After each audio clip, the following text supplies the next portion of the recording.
ये ब्लॉग कोई उपदेश देने वाले बाबा जी के उपदेशों का कलेक्शन नहीं था, न ही किसी तरह के तंत्र मंत्र से आपके जीवन की प्रॉब्लम सॉल्व करने की गारंटी देने की बात कहता था।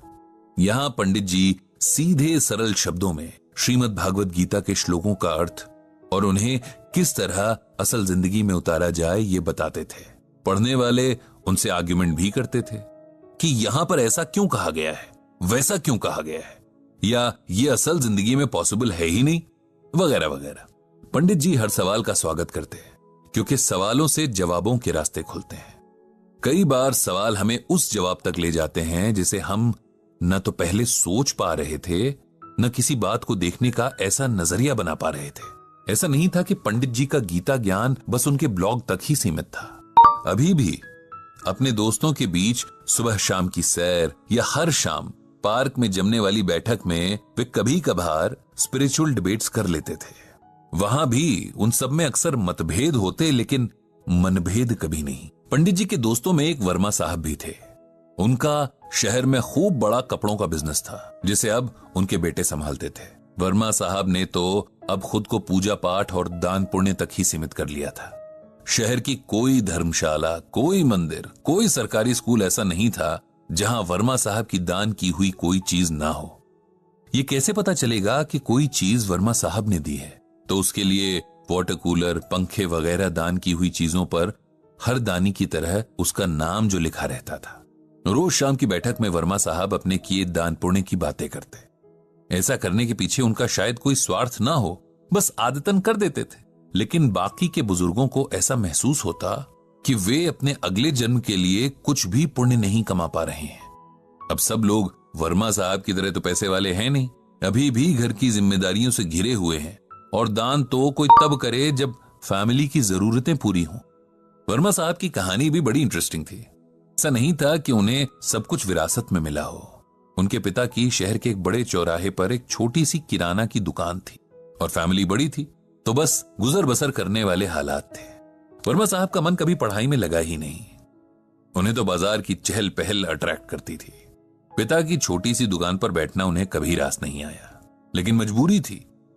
पिता ने साफ कह दिया था कि या तो पढ़ाई करो या दुकान संभालो। वर्मा साहब छोटी सी उम्र से दुकानदारी करने लगे। अब 20 साल के युवक हो गए थे और जिंदगी घर और दुकान के बीच ठीक ठाक ही चल रही थी कि एक दिन अचानक उनके पिता चल बसे। अब जाकर वर्मा साहब को एहसास हुआ कि पिता कैसे पूरे परिवार को बांधे हुए थे। उनके बाकी भाई तो पढ़ाई में बिजी थे और उनकी पढ़ाई के सारे खर्चे इस छोटी सी दुकान पर ही डिपेंड करते थे। इस तरह छोटी सी उम्र में एक तरह से पूरे परिवार की जिम्मेदारियां वर्मा साहब पर आ गईं और कम उम्र में पड़े बोझ ने उन्हें वक्त से पहले ही सीरियस बना दिया था। अपनी मेहनत और बिजनेस माइंड के दम पर वर्मा साहब ने एक छोटी सी दुकान से इस शहर के सबसे बड़े कपड़ा व्यापारी तक का सफर तय किया था। आज उनके बेटों के पास एक सफल कारोबार है जिसकी नींव उनके पिता के पसीने की नमी थी। पंडित जी अक्सर एक बात नोट करते कि तमाम पूजा पाठ और दान पुण्य के बाद भी, जीवन के सारे सुख और सम्मान होने के बाद भी वर्मा साहब के चेहरे पर सुकून गायब रहता, जो एक्चुअली होना चाहिए था। हालांकि वो कभी उनसे पूछने की हिम्मत कर नहीं पाए, क्योंकि किसी से जुकाम बुखार की बात पूछना अलग बात है, लेकिन उनके बिना कहे चेहरे से झांकती टेंशन का जिक्र करना, क्या पता सामने वाले को अच्छा ना लगे। धीरे धीरे वर्मा साहब ने पार्क में आना कम कर दिया। पूछो तो बताते कि तबीयत थोड़ी सही नहीं लगती, इसीलिए नहीं आ पाते थे। सबकी तरह पंडित जी ने भी इसे उम्र का खेल समझा, लेकिन ये खेल कुछ और ही था जिसका पता पंडित जी को जल्द चलने वाला था। जब लगातार एक हफ्ते तक वर्मा साहब पार्क में नहीं आए, तब मित्र मंडली ने सोचा कि क्यों ना उनके घर चला जाए, उनका हाल पूछा जाए। जिसके पास जब समय था उनके घर मिलने गया। समय निकालकर पंडित जी भी गए और वहां जाकर फिर उन्हें वही एहसास हुआ कि वर्मा साहब को शरीर नहीं, मन की परेशानी थी जिसे वो किसी से भी बांट नहीं रहे थे। थोड़ा एकांत मिलने पर आखिर पंडित जी ने वर्मा साहब से पूछ ही लिया कि उनकी इस बेसुकूनी की वजह क्या है, क्यों हमेशा उनका मन अशांत सा लगता है, क्या इसके पीछे परिवार या कारोबार की कोई समस्या है। वर्मा साहब जैसे किसी के इस तरह के सवाल पूछने के इंतजार में ही थे और पंडित जी के प्रति तो उनके मन में बड़ा सम्मान था ही। जानते थे कि पंडित जी बहुत सुलझे हुए इंसान हैं। सबके मन को समझने वाले और समझाने वाले भी हैं। यार पंडित, मेरा मन हमेशा अशांत रहता है। मैं कितना भी पूजा पाठ करूं, दान पुण्य करूं, लेकिन मुझे शांति नहीं मिलती। मुझे हर वक्त यही लगता है कि मुझसे कुछ कमी रह रही है। मेरी पूजा ईश्वर तक पहुंच नहीं रही है। मेरे दान मेरे अगले जन्मों के लिए पुण्य में नहीं बदल रहे हैं, और मैं सब कुछ करते हुए भी कुछ नहीं कर पा रहा हूं। पंडित जी ने एक लंबी सांस भरी और फिर गीता का ये श्लोक पढ़ा। विहाय कामान यह कर्वान पुमांश चरति निस्पृह निर्ममो निरहंकार स शांतिम अधिगच्छति। इस श्लोक में भगवान श्री कृष्ण ने अर्जुन से कहा है कि जो मनुष्य सभी इच्छाओं और कामनाओं को त्याग कर ममता रहित और अहंकार रहित होकर अपने कर्तव्यों का पालन करता है, उसे ही शांति प्राप्त होती है।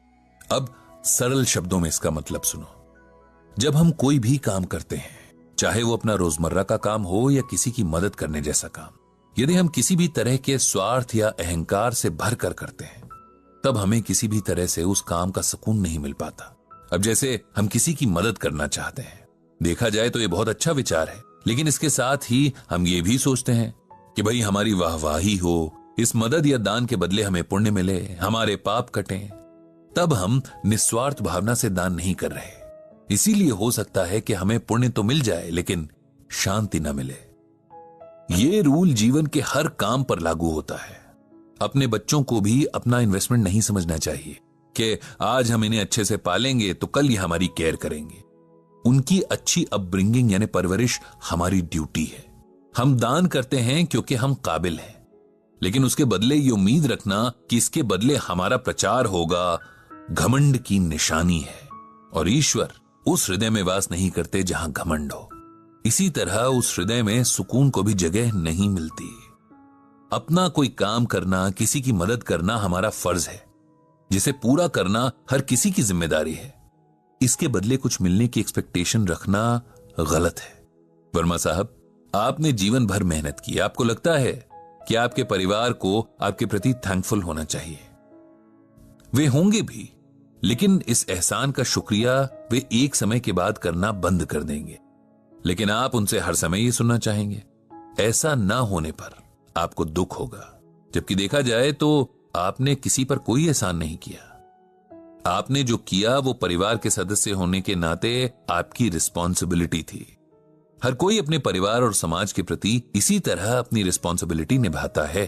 आप पूजा पाठ करते हैं, ये भी उस भगवान के प्रति हमारा फर्ज ही है, जिसने हमें मनुष्य के रूप में जन्म दिया और इस धरती के सभी सुख भोगने का अवसर दिया। अपनी पूजा का प्रदर्शन करके भी हम उस सुख से हाथ धो बैठते हैं। इसीलिए कोई भी काम बिना घमंड और सेल्फिशनेस के किया जाना चाहिए। तब मन पर किसी तरह का बोझ नहीं होता। हम जानते हैं कि हमने अपना काम अच्छे से किया है, बाकी उसका फल जो भी मिले उसे ईश्वर और किस्मत पर छोड़ देना चाहिए। वर्मा साहब को अब समझ में आ रहा था कि कहीं ना कहीं उन्होंने आज तक जो भी किया उसमें उनका एक स्वार्थ जरूर रहा। लोगों द्वारा उनके एफर्ट्स को स्वीकारे जाने, उनका गुणगान किए जाने की इच्छा रही, और जब इसमें कहीं कोई कमी दिखी तो उनके मन का सुकून छिन गया। गीता के इस ज्ञान ने मेरी आंखें खोल दी हैं। मुझे समझ आ गया है कि शांति की राह बिना किसी अहंकार और स्वार्थ के किए काम में है। उनके चेहरे पर अब थोड़ा सुकून झलकने लगा था। देर आए दुरुस्त आए वाला सुकून। पंडित जी भी खुश थे कि आज